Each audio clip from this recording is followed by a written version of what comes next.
আজ আমি বানাবো শিমের মশলা। তাহলে দেখে নিন আমি শিমের মশলার মধ্যে কি কি উপকরণ দিচ্ছি। তাহলে প্রথমেই দেখে নিন আমি শিমগুলোকে ডুমো ডুমো করে কেটে নিয়েছি।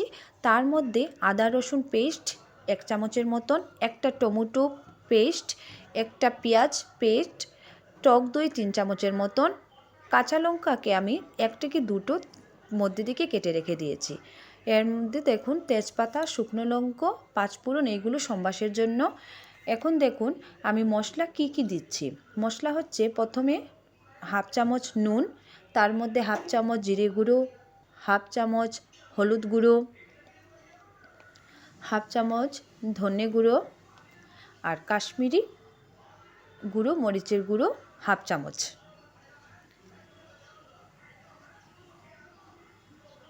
এখন আমি এটার মধ্যে একটু জল দিয়ে এটাকে ভালো সব উপকরণ মিক্সড করে রেখে দেব।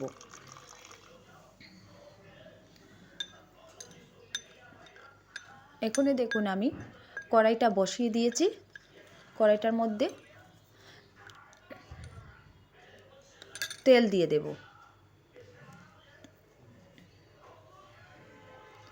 তেল দিয়ে দিলাম, তেলটা গরম হয়ে গেছে আমার।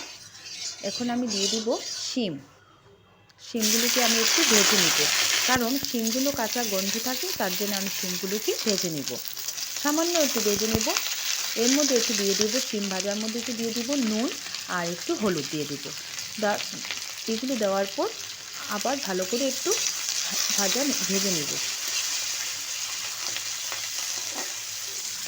শিমগুলো দেখুন আমার ভাজা হয়ে গেছে।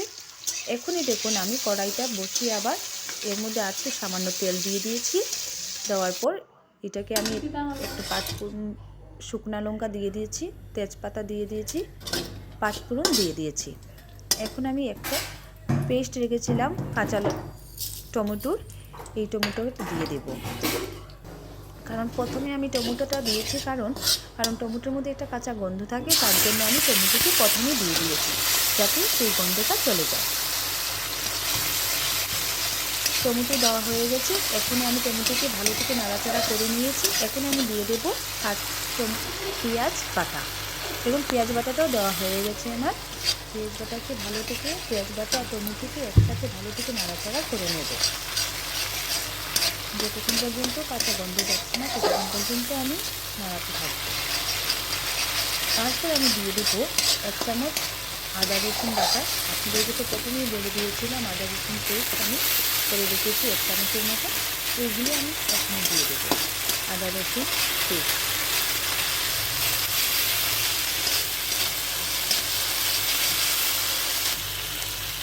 আদা রসুন পেস্টটা দিয়ে দিলাম। দেখুন আদা রসুন পেস্ট দেওয়ার পর আমি সেটাকে আরও ভালো থেকে নাড়াচাড়া করবো। কারণ যত মশলাটাকে যতটাকে ভালো থেকে কষাবে ততই তরকারিটার স্বাদও অন্যরকম হয়। আচ্ছা ঠিক আছে, এখন আমি ভালো থেকে নাড়াচাড়া করে নিচ্ছি। ভালো থেকে নাড়াচাড়া যতক্ষণ পর্যন্ত তেলটা না বাড়াচ্ছে, দেখুন আমার সাইডের দিকে তেলটা বেরিয়ে গেছে। এখন আমি দিয়ে দিচ্ছি মশলাগুলো, যেগুলো রেখেছিলাম মশলা এগুলো দিয়ে দিলাম। দেখুন মশলাটা দেওয়ার পর একটু জল দিয়ে দিচ্ছি, কারণ যাতে কড়াইয়ের মধ্যে না লেগে যায়। আচ্ছা, মশলাগুলো একসাথে টমেটো পেঁয়াজ মশলাগুলো একসাথে ভালো থেকে নাড়াচাড়া করে, কারণ এগুলো ভালো থেকে মিক্স করতে হবে, তো তার জন্য ভালো থেকে নাড়াচাড়া করে নিচ্ছি। এখন দিয়ে দিচ্ছি কাঁচা লঙ্কা। কাঁচা লঙ্কা দেওয়ার পর ভালো থেকে নাড়াচাড়া করে নেব। তারপর দিয়ে দেবো টক দই, 3 চামচের মতন টক দই রেখেছিলাম, টক দইটি দিয়ে দেবো। আর একটা কথা, টক দই দেওয়ার পর আপনারা চুলার আঁচটা কমিয়ে রাখবেন, কারণ টক দই দেওয়ার পর যাতে মশলাগুলো ফেটে না যায়। অনেক সময় মশলাগুলো দেখবেন ফেটে যাবে, তার জন্য তরকারিটা খেতে ভালো লাগবে না। তাই আপনারা মশলাগুলো টক দই দেওয়ার আগে আপনি চুলার আঁচটা কমিয়ে রাখবেন।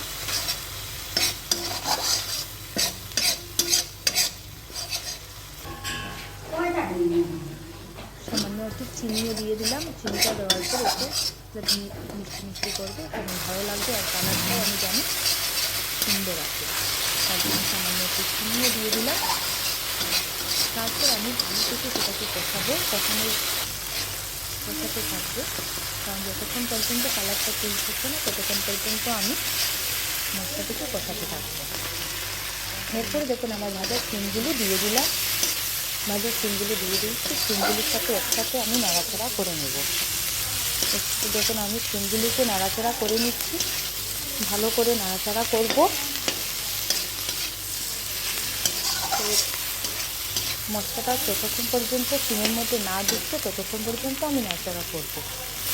দেখুন আমার প্রায় ভাজা হয়ে গেছে। এখন আমি 1 কাপের মতন জল দিয়ে দেবো, কারণ এটার মধ্যে আমার বেশি জল লাগবে না, কারণ আমার এত শিম আমি দিইনি, তার জন্য কমই দিয়েছি, 1 কাপের মতন জল দিয়েছি।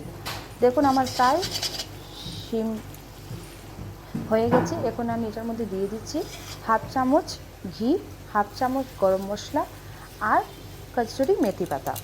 এগুলি দিয়ে এখন আমি সেটাকে নামিয়ে নেব। আপনারা সেটা নামানোর পর গরম গরম ভাতের সাথে খেয়ে দেখবেন কেমন হয়েছে।